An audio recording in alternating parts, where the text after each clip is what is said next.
whakarongo ki te tangi a te korimako. Kōrero flowing out the hook of force. Kaupapa relevant, kaupapa out of bounds, kaupapa exigent, kaupapa paramount. Nā kona whakapiri mai ki te kaupapa tino whakahira whakarongo pi kari mai. Hare mai, o Taringa hare mai. We gotta gather up close everybody. Gather up close everybody. Kani move that body. Kani move that body. Tēnei te ara, ko te ara ki runga, ko te ara ki raro, ko te ara. O enei kōrero ane e rere atu nei I te pokapū o Taringa kia koutou, kei ngā maunga whakahi, kei ngā waipounga oia ngā mātua tūpuna. Ane mātou tokotoru e whakamāno atu nei kia koutou, nau mai hoki mai ki te punua pāho, e whakapāho atu nei I te pokapū o Taringa. Atu I konei the bustling metropolis of Taumutu under the auspices of Te Wānanga o te roa. O tira, kōrua te māngai pāho, kōrua ko irirangi te motu, tēnei te mihi ake. Kia ora! Kia ora! Morena! Kia ora! Are you ready to Taringa? Taringa! Wow. 50,000 Energy. I like the energy. The energy. There's The good energy. vibe. Good vibe, yeah. We're vibing Good at vibe, the Andy. We're vibing. Vibe thing still. Ana. Pai, kia ora anō tātou. Ai, kia ora tātou. Wāma. Ai. Ai. Ko te tūmanako e te iwi e noho haumaru ana koutou. Tahi anō ka mao. Haere te uatiti pārera. Uatiti pārera. Kia ora. Yes. So, you know, my understanding of that kupu, uatiti pārera, the rain is so intense. It's piercing for the ducks, the mighty Ai, ducks. kei I reira hoki o ke whakaro. I Yeah. ki tau tō tuhinga pohi ina nahi rā I te whakaro. Yeah. Yeah, is it like the opposite, like off a duck's back? Because, you Yeah. know, ka ki ake, like water off a duck's back. Koe no. Yeah. Ko māku kei te... Well, it's two kōrero. E rua hoki nā kōrero ko rangona, and when I've used it, is one I've heard, no way, because when the rain is so hard that, and we're not talking about those ducks you go down feed the bread, eh? Yeah. Te kōrero tiana. I should go have a look at them. They might, but apparently, ko nā pārera, so koenei nā raki Māori. So these are native ducks, native mighty ducks.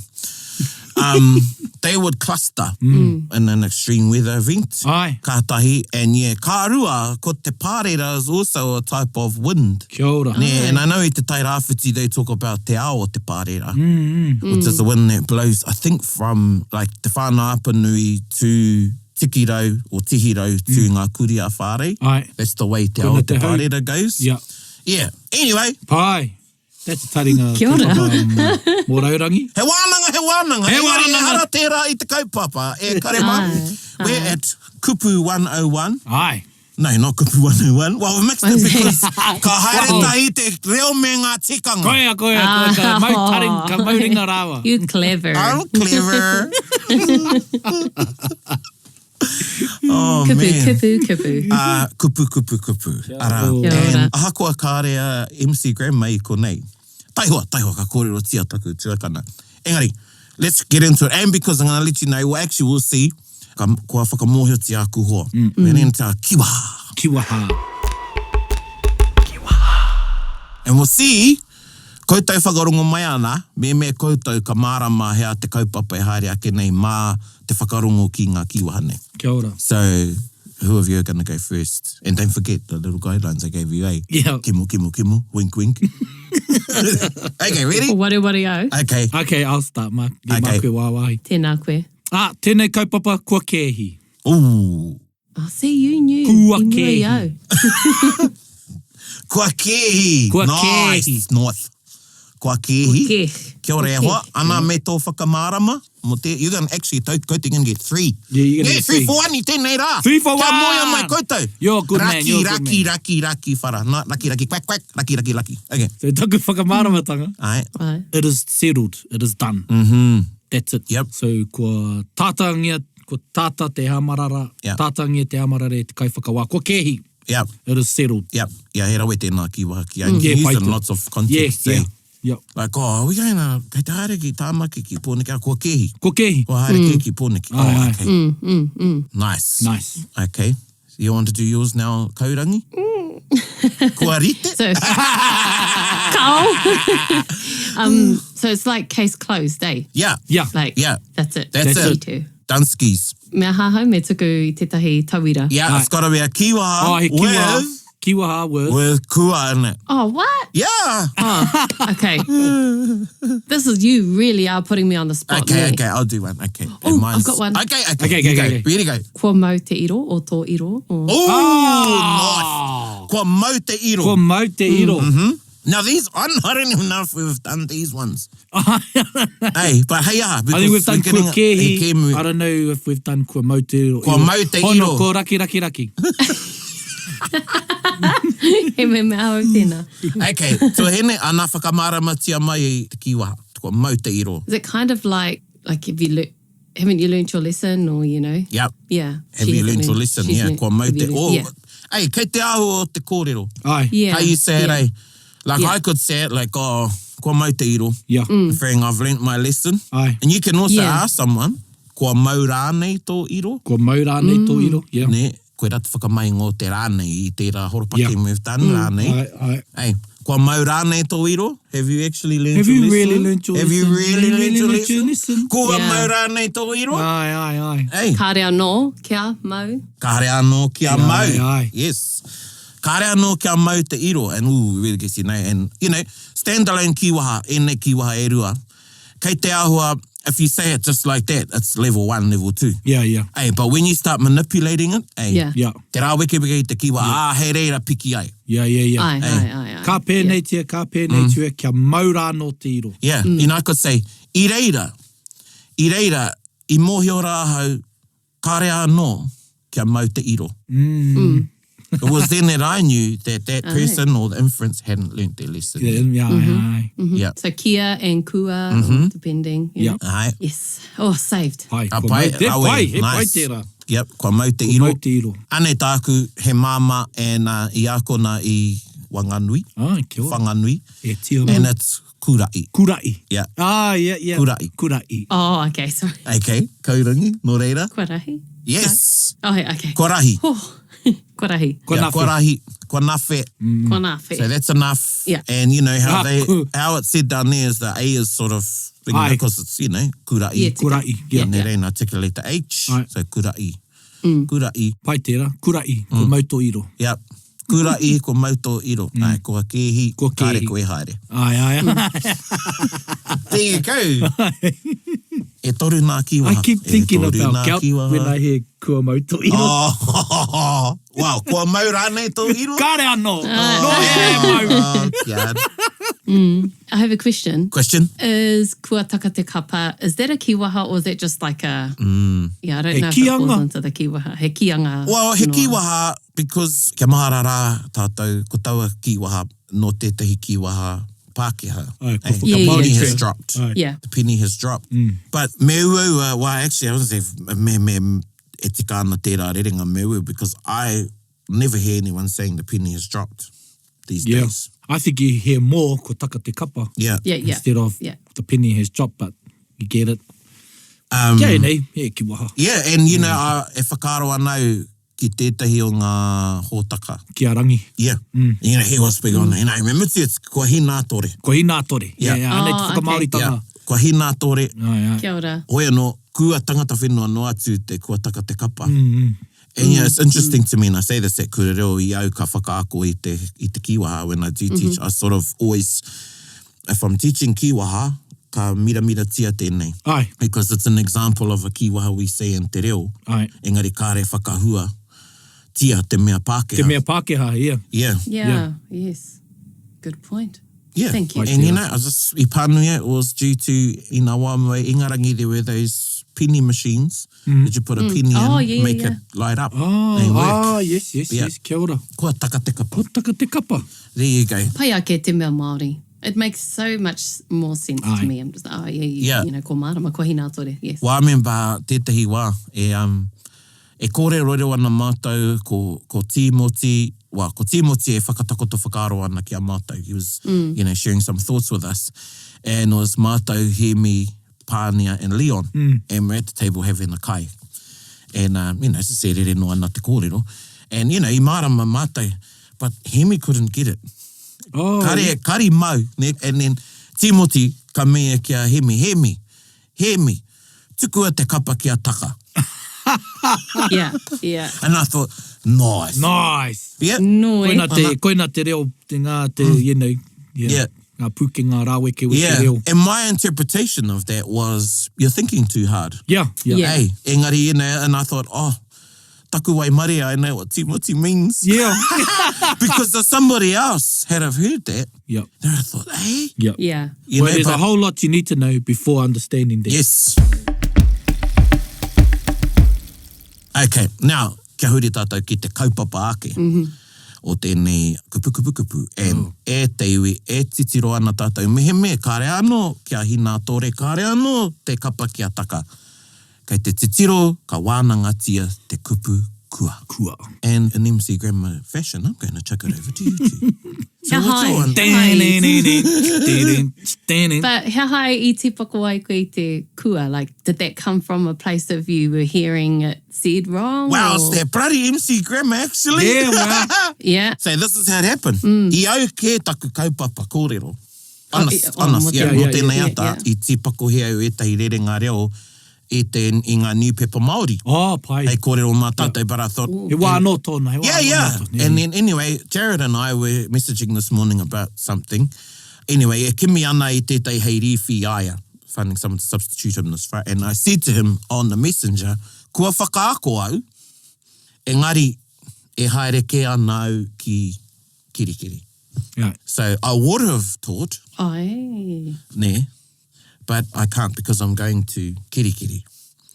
And then I thought, ooh, ka hana aku kanohi, ka hihiri ngā whakaaro, because that pātai has come up. Yes. I ngā kurereo me etahi, mo te whakamahinga o te kua I etahi horopaki Ai. kāre anō kia puta mai. Ai. So I think the reason why people think like that is because e titiro, how we're taught kua, Kua mau tērā.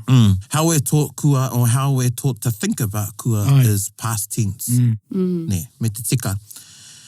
Engari, me rereke o tātou whakaaro that you think of kua as actually talking about going from one state to another. And tense just happens to be a part of that. Ai. Yes. Ne? Nā koera te rereke, and that's where people get a bit confused. But taihoa, Yes. kia hoki tātou ki ngā kua, e tai whakamahinga o te kua, e whakamahia whānui tiana, e mōhiotia whānui tiana. Ne? So, timata kia koe te puaheiri. Wā ka hoki anō ki taku kiwaha, kua kehi, e mea ana, it is done, like, Yeah. e tohu ana I te wā, o koina te hanga, koina te āhua e nai nei, it has been done. That's the time tense I'm referring to, or what pai. you referred to earlier. Yeah. Yeah. Well, again, Kua see, mutu. it's the time and it's the outcome Ai. has changed. Ai. Wā si, ko Ai. rereke taku tirohanga I tō whakamahinga o te kua Ai. mo te kua whakaakona. Ai. E mea hau ke tērā kia hau. Understanding Oh, like it's I would beautiful. have. So yeah, Yeah. pai.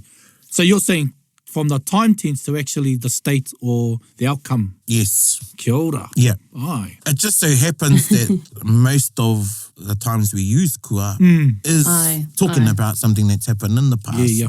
So ka mau o tātou whakaaro, hi roto I te tense, Ai. I tēnā o Kia te ora. panunitanga, Ai. o tētahi āhuatanga. Ne? Ore rei te iwi e tūraki ana tātou I e rā pauaka. Yeah. Tēnei rā o te kua. Ai. Yeah, because it does, and it opens, especially te hunga e ako ana I te kua, and then when they hear it in some of the other examples we're going to use is why they get confused Kia ora. with it.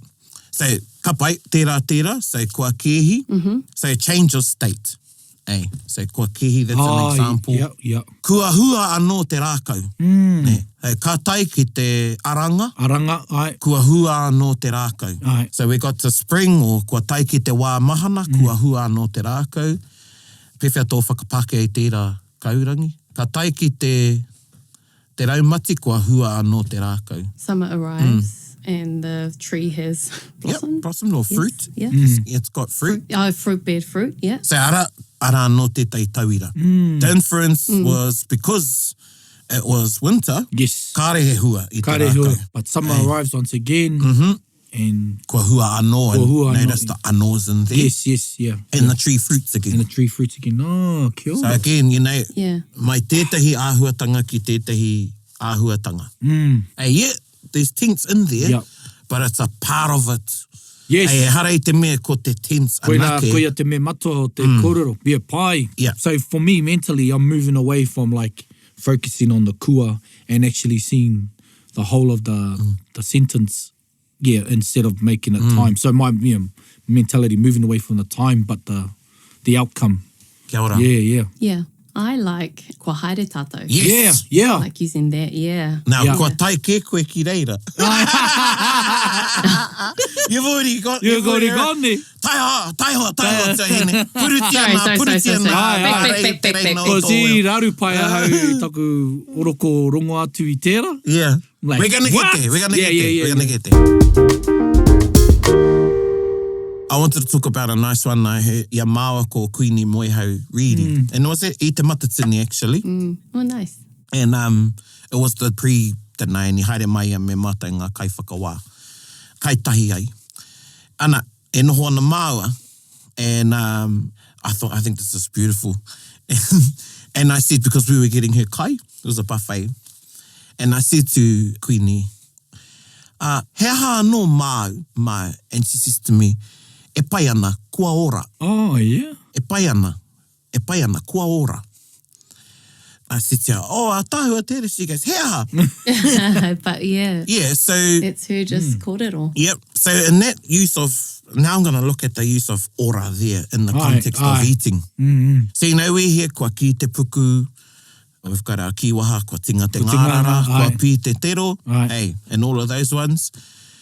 One of the nice old school ones is kua ora. Ai. Or kei te ora. Ai. Now, there's so many, just in that ora, ara o na whakamahinga. Ai. Ne? And koe nei tētahi. It's saying, no, actually, I'm good. I'm full now. I'm full now, Hey, yeah. you're not saying I'm alive. Yeah. Yes, but in that context, you're saying, yeah. no, I'm right. I'm right. Yeah, I'm good. I'm Pai. full. Yeah. Yeah, I'm fine. Yeah. Kua ora. So, again, it's a change of state, though. Yes. So she was hungry. Yes. And now she's not hungry. Yeah. Pai. Kua ora. Ka Te pai? whakawhiti mai tētahi I'm just like āhua seeing it tangata everywhere tētahi now. atu. Seeing it everywhere. Ana. Yeah. Ko māua, Yeah. ko mutu, why Yep. it's like that. It's just, it's stayed, it's not, garly. Okay. Anei tētahi. And kei te piki haere ngā whakamahinga o te kua ki e tehi atu rerenga. I e tehi atu rerenga. Ko te whakamahinga o te rawa. Ai. Okay, now I don't want to go down because that's a whole nother taringa. Engari, this is a sentence that illustrates the rawa and the kua. So, anei, mā kōrua e whakarongo. Ohora wā ke ahau, kua haere ke taku hoa ki te whareha kina. Yeah. Okay, ohora wā ke ahau, kua haere ke taku hoa ki te whareha kina. Pewhia tō whakapākea I tērā hei. Ko te rawa nei, whakararu nei I au hoina ki taku taringa. Me ana, as soon as I woke up, I seen my partner had already gone to the gym. Oho tonu a hau ne. Yes, oho tonu. Engari, ko te rawa he rere ke, whakaro anō, oho rawa ke kua haere ke taku hoa ki te whareha kina. But is it like by the time I had or when? Koena. Yeah. Kia ora. Yeah, by the time I woke up. Yeah, oho rawa hau. Yeah. Kia ora, So yes. koera te rawa ne. Tai rawa hau ki reira, kua tīmata ke te hui. Yeah. By the time I got there, the hui had already started. Pai. Hey. So again, now we're getting into the inclusion of kua in a sentence that isn't fronted by kua. Yes. Tika, ai. Ne? Nā rere ke tērā I taku tauira kia, but it's still, because the kua fronted the Fronted sentence it, in yeah. that tauira. Taku kōrero kia, Jared, kua whakaako au. Ai. Ne? Now, I would have I tērā. So tērā. So it's changed from one state to the other. Ai. Now we're going to get into the ko haere tātou. Ko haere tātou. Sorry. Okay, ko tai ki tērā. Yeah. Ko tai ki tērā wā. Ne? So we've arrived yes. to that, Right, that point. at that point, yeah. So, pewhi o kōrua whakaaro ki era mō mōrerenga. Ko haere tātou. Is it pertaining to an action or an event or something that is starting like right now or about to or... Ana. Yeah. Yep. So it hasn't actually happened, but it's going to happen. Ai. You're on the cusp It's of inferred, that is... whatever's going to happen. Kia ora. Yeah. Ne? Now, a koa nei pia, ko tātou e hui ana, and then, ka wehe te ro, you see the ropu getting ready to leave, and you say, oh, ko hoki koutou. Ai. Ko hoki koutou. Ai. Now, an answer could be, ai, e hoki ana, mātou, we're going, we're returning, or, o ko hoki tonu mātou. Hea te tonu I tērā. Ne? Ko hoki tonu mātou. Kei te pēnei. Yeah, ko hoki tonu mātou. Yes. Yeah. So, ko hoki koutou. Ko hoki tonu mātou. Ane anō tētai, I'm going to use it again. Ka haere ki te kāinga o kahurangi kei te engari ko tana hoa kei te tunu kai. Ka pātaia kahurangi ki aia. She says, kua rite te kai? And ka mea say, kua rite tonu te kai. Just about. Yes. Okay. Yeah. Or like, Just some about sort of ready. continued So state, pēnei te, Yeah. ko hoki koutou, ko hoki tonu mātou. We're just about to leave. Yeah. Sure, mate. In a little bit. In a little bit. Yeah, koina. Yeah. Nice. Now, koutou, me hoki koutou ki e tehi o ngā, I think they were the mana particles, and Yeah. Engari, koinei, and I'll say it again, koinei te matu o te reo. Ai. Ko nā iki, Ai. me ene kupu, Me ke ene atu kumuri, noa, ai. tonu rawa, era. Ai. Eh? Koia. And you need to find that, you need to discover that yourself.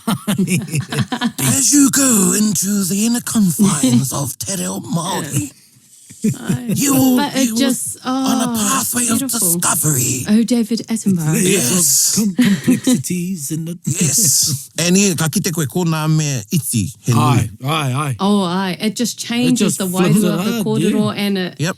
like, your reo almost goes from like 100 to 150%. Like Yeah, the yeah. sound. Aye, Yeah. aye. Oh. You get the boost up. You get the boost up. They are little Koina. boosters. Yeah. Yep. Level up. Aye. And you can use that just as a statement, eh? Ko tīmata tonu te hui. Aye. Hey. Kia ora. Yeah. Te hui is about to start. The who's about to start. Now, anei e tehi. With that, so, inai, got a little exercise. Aye. I'm going to give you the pātai, ko tīmata te hui, ne, and then I'm going to give you the English, Aye. and you give me the reo back. Ooh, Ay, Kaurani's making yeah. faces. Oh, here we go. Wait, Hey, I'm still... I think kupu, Instagram will be kupu. proud of me. Aye. God. Okay, so, anei te pātai, ko tīmata te hui. Okay, first up, I'll give this one to you, Kaurangi. Ko tīmata te hui, ko tō whakautu, it has only just started. Right? That's the hui is just about to start. Right? Oh, okay. Sorry. How It has only just started. It's just started. You know this. Oh my gosh. I know, but my brain is Okay, I'm gonna give you a thinking clue, too eh? much. Yeah. Karua, katoru. Kātahi. Ai, What? kātahi. Kātahi. The hui has only just started. Kātahi anō. But what comes after that? Yeah. Kātahi anō. Would you put a kua there? No. Oh, kātahi Kātahi anō. anō ka? Ka tīmata Kia? te hui. Kātahi anō te hui ka tīmata. Kia ora. Okay. I don't know why that was so hard for me. Because I was like that and I was going, nah, it is. There's So, no okay. kua because I'm stuck on kua and rawa. Yeah, I know. That's why I was like, no, yeah. that's wrong. Kei te he tērā. But so kātahi anō te hui ka tīmata. Yeah. ka tīmata. Yeah. Thank you very much. Hea tērā Aroha rona mai e te whakamahi, hunga kātahi whakaro. anō te hui ka tīmata. Kātahi anō ka tīmata te hui. Yeah. Yeah. Yeah, so ka, so always ka, ka kātahi. ka Ka whai with te ka. kātahi. Ai. Yeah, kātahi anō. Ka. And you could just say, Kātahi anō. if someone said to me, ko tīmata te hui, I'd probably say kātahi anō. Yeah, I'd say I wouldn't kātahi. say Yeah, kātahi yeah, anō yeah. te hui ka Yeah. tīmata, but when we're I'd learning te even reo drop the ei, ka. we learn the... Yeah. Okay. Give the whole I'd be context. just like, tahi anō. Okay, te puaheiri anei tāu. Ko tīmata te hui, and your answer is, it's already started. Kua tīmata kē te hui. Past kahurangi? Oh, nah. How come I get to double up? Well, Nā, kei te pahi, that's i all puta I tana would, ihu. that's what I'd say. I Yeah. don't know. I love it. Karau mohana mena Oh. rānei e tika Oh, pūana. you should have been a lawyer. Nā, e tika tērā, nira. Yeah. Hey, ko tīmata kē te hui. Yeah. The hui's already started, actually, it's already ka started. kino nei, ko tīmata kē. Yeah.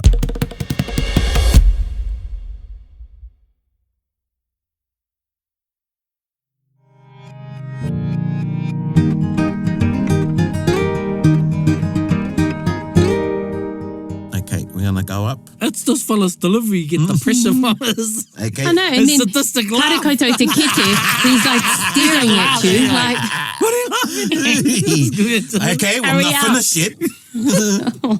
Kare anō kia mutu. Okay, kua tīmata te hui, ana, koera te kuaha ki tēnei. It hasn't started yet, kaurangi. kare anō kia tīmata te hui. Ka pai. Ka pai. Kare anō kia tīmata. Ne? Now, koutou whakarongo ana. I still hear this, and I can see why people get confused with it. Yep. Kua Yes. in there, eh? Yeah. Yes. My daughter does that sometimes. Sorry, I'm outing her on a podcast. But yes, and then ka kia o kia. E pai Oh, ana yeah. e te tamai ne. Ai. E hātana kaumātua? Kaumarua. Hoi anō, me mōhio. Yeah. Kare anō, so what we're hearing often now is kare anō kua tīmata. Engari ko te kia. Kare anō kia. Ka pai Kia. e te iwi? Ka. Always kare anō kia. Yeah.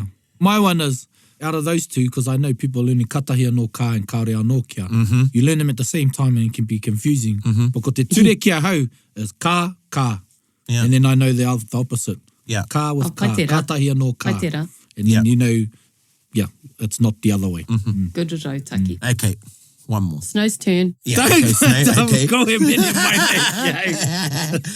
Okay, Snow, kua tīmata te hui, and you're going to say, it's well underway, it started ages ago. Oh, kua tīmata ke no atu takui nāre. Kua tīmata no atu. Kua tīmata no atu. Yeah, kua tīmata no atu. Very good. Ai, koera, Yeah, it's well underway, it started ages ago. Ne? Kua tīmata Yeah. no atu. No atu, ka pai. Ka pai? Pai. So, So, ko koera- taku whakatika kāre he take mo te kē. Yeah. Ko te no atu kē e tohu ana i te. Yeah. Right, right. Yeah. Ka pai. Yeah. Kua tīmata no atu. redundant. Kare take o te kē. I Ai. tērā. Yeah. So, koera ētahi o ngā whakahoki ki tērā pātai. Yeah, pai. And it sort of pulled out some other āhuatanga ki tērā tupu ki te kua. Now, one I want to pick up on, I was just thought of it when I was talking about Queen, and I thought, well, I just wrote here to make a note of it, is the difference between kua mutu and kua oti. Kia ora. Kōrero tia. Ka pai? Kōrero tia. So, me mohio koutou, ko te kua mutu is finished. Ko moots. Kua mutu. And you know, you'll hear, and some of our old people write like this, the kua becomes a ko. Ko. Ko mutu. Ai. But it's still a kua. Koutou. Ne? Koutou. Ko te kupu, ko te kua tonu. Yeah. E hara i te mea... he Kaua mea- e aro mai te raroa. Yeah. E hara i te mea he mea tūreo. It is not... Ai, it's he not an whakahuakanga. exclusive mita that Ai. belongs to you. Kia ora. Ne? Kia ora. Nā tātou No katoa mai tērā. rāno. Ai, Yeah. ai. So, when you write it, you still write it as kua. Ai, But you ai. say it as ko. Ko. Ko te whakahua. Yeah, ko te whakahua. He mea... Ai. And I'm not going to call it, because I think we get a bit caught up in the all paki, all Yeah. kawa. Yeah. I'm just going to say it's conversational. Ai. And it's much like sometimes some of our passives, the air gets lost in the Ai. conversation. Ai. Yeah, anyway, e kōrero anō tērā. Yeah. So, tētai tauira kia koutou, when you're asking somebody, and this is a wharekai setting again, and usually when ka haere mai ētai and you go to a marae, and lovely, usually they're rangatahi, usually, and me taku mihi, and they will ask, kua mutu. But on the odd occasion, someone will say, kua oti. Ne. Now, you don't complete. Tika. When you're finished eating something, you're finished eating it. You're finished eating. So, ko te pātai, kua mutu, not kua oti. Not ko oti. Yeah. Yeah. So, mo te kai Te tērā. rereke. Nō reira, ko te pātai miri o na tāra, he hai. Eh? Hea te rerekētanga ki te ki kua oti tō. Complete state, eh? Well, if you think about the word oti being used with something that's being built or made, It's a completion and not of... a completion of yes. something. Yep. Eh? Yep. Even though they could say, well, I've completed it. You don't really complete eating. Yes. You could say, Yeah, because you're going to eat again. kua oti a koe ngā kai, te whakataka. Te whakataka. Have ai. you completed preparing the kai? completed what you needed to do? Ai, Ne? ai. Engari mo tērā Mo wā, te, ko mo te kua. kai ka wai. Yeah. Yeah, I always get told, mena ko oti a koe te kai, ko mate koe. yeah. Ka pai. Now, going back to where, just very quickly, e te wā, you will hear kua and a number A. Ai. Ne? You know, koari, ina whea ti matai a taringa. Iua. Or I could say kua Was it 2... 17? Yeah. Kua rima tau a taringa e haere ana. Ah, yes. Kia ora. Ei, kua rima tau a taringa e haere ana.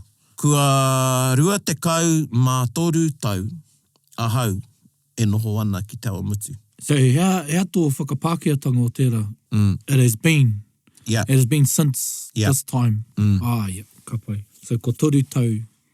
So, it has been 3 years. Yeah.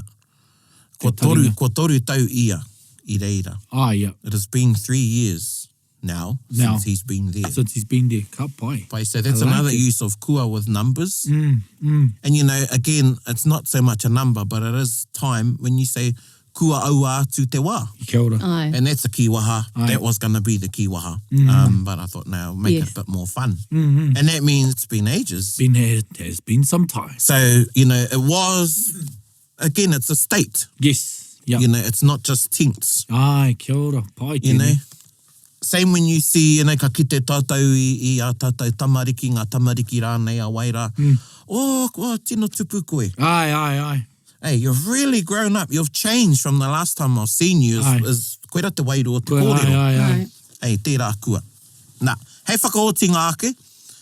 And ka puta pē te i pātai. Māna, kua kurai. Going back to the conditional. So that example I gave ara ko māua ko Jared e karere ana was a Aye. conditional sentence. Ai. The condition changed. Well, would have. There's Yeah. inference of the condition actually not even happening in Aye, that aye. instance. Hey, kua whakaako au engari. You can put the kua at the end if you use mehemea. So, Ai. Yeah. anei tētahi Yeah. tauira. Yeah, karere mōhia ana ki nei kōrero. O mehemea koe I whakarongo, kua mōhio koe. Ah, yeah. Yeah. Hey, so that's a condition. If you were to think, you'd be in a Yeah. condition of knowing. That's right. Yeah. If you had have listened, Yeah. you would know. Ai. Hey, But you don't. but you don't. Ne? And that's koe rā tētahi atu whakamahinga o te kua. It was the same with the example I gave, except that the kua fronted the sentence. Ai. Hey, Yeah. but kua at the start of that one, and you know, you're getting into So you would say... 10th dan whakamahinga o te Tenth kua. dan. I reira. Tērā, yeah.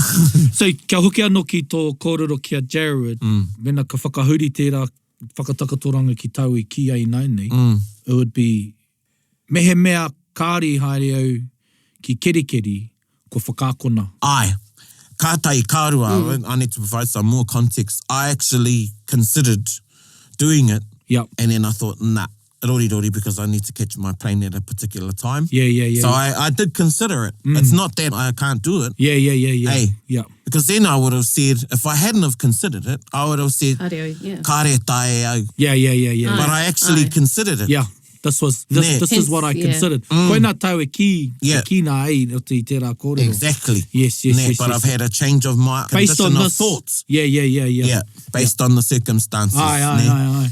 So koe rā tērā. Otherwise I would have said, oh, kare au e whakaako, kare tae au, kei te haere au. Yeah, But yeah. I actually considered doing it. Ai. I thought, actually, I kind of went, nah. Yeah. So ko kore au e whakaako. Ko whakaako au, engari. Engari. Ne. Yeah. Engari I've pa. never known how to say I would have. Yeah. I would have went a long way out of there. Yeah. Yeah. Well, I thought that was the end, but I got one more. Yeah. Kua kore. Kua kore, kia ora. So, kua kore au e haere. Nā hea tā kōrua. I don't know now.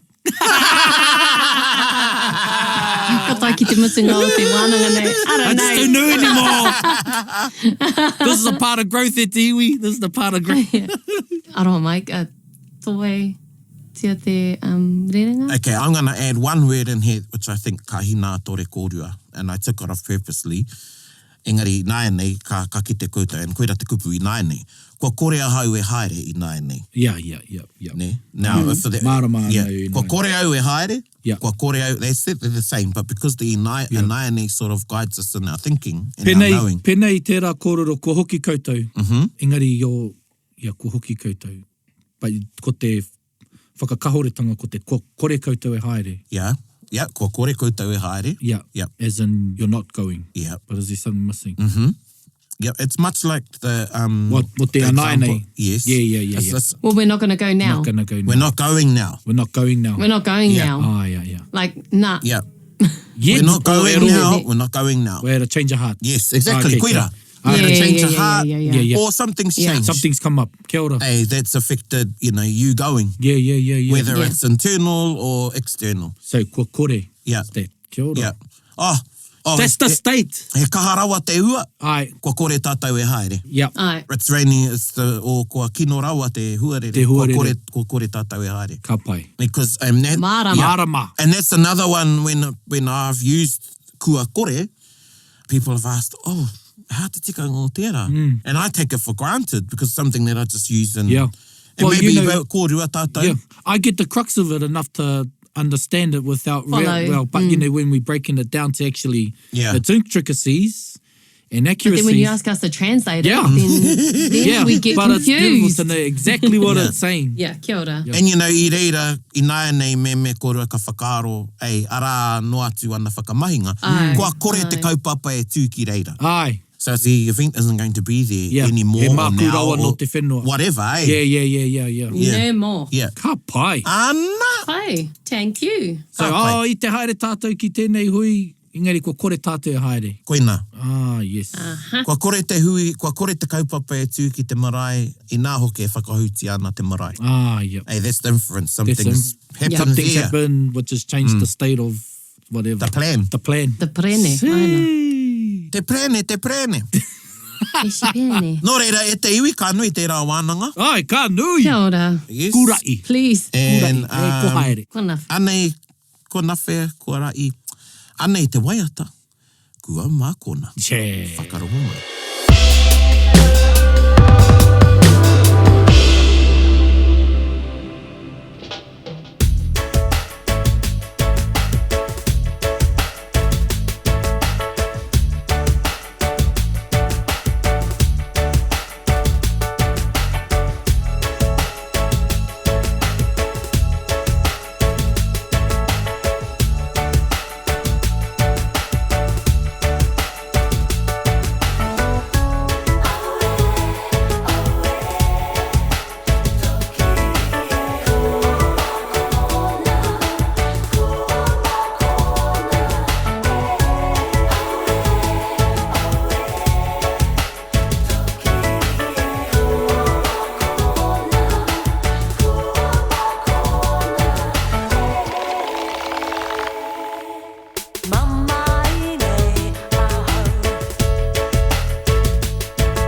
Kani move that body.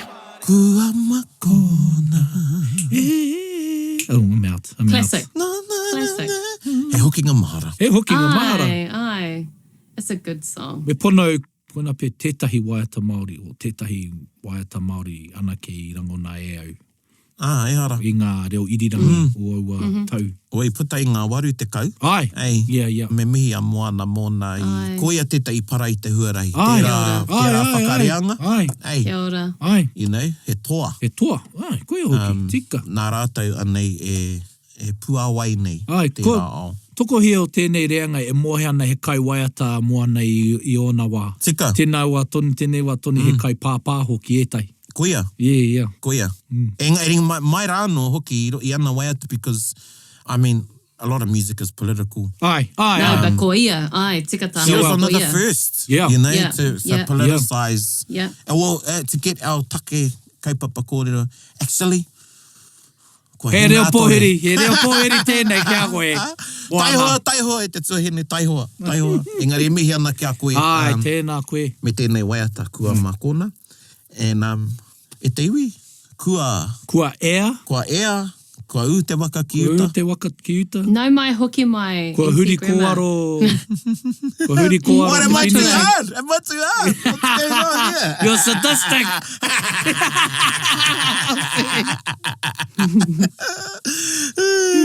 Yeah. The sadistic part is he knows he's sadistic. Engari, I mua e te tino whakakapinga. Ai. ne? Kia ora. Tēnā homai tētahi mea. One thing you learn, anything. This can be anything, doesn't have to be, you know, how tētai light bulb moment or... Ko te whakamahinga o te rawa. Atu I te kua, tēnei mea katoa, yeah.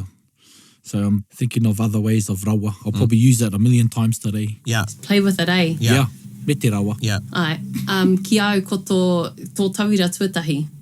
Tō kōrua ko Jared. Yeah. Ai. Ko whakaako au engari. Ai, tērā whakamahinga o te kua. Yeah. Yes. And then we sort of went right through there and at the end like, okay, there's a whole lot of context behind there.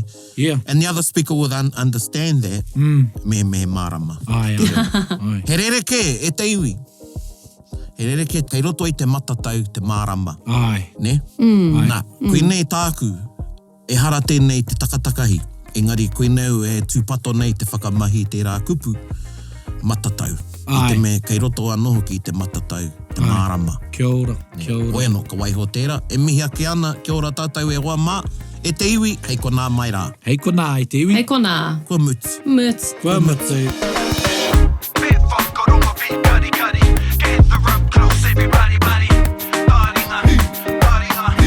Taringa. Yeah, tahuri mai ki au. Whakarongo ki te tangi a te korimako. Kōrero flowing at the hook of force. Kaupapa relevant, kaupapa out of bounds. Kaupapa exigent, kaupapa paramount.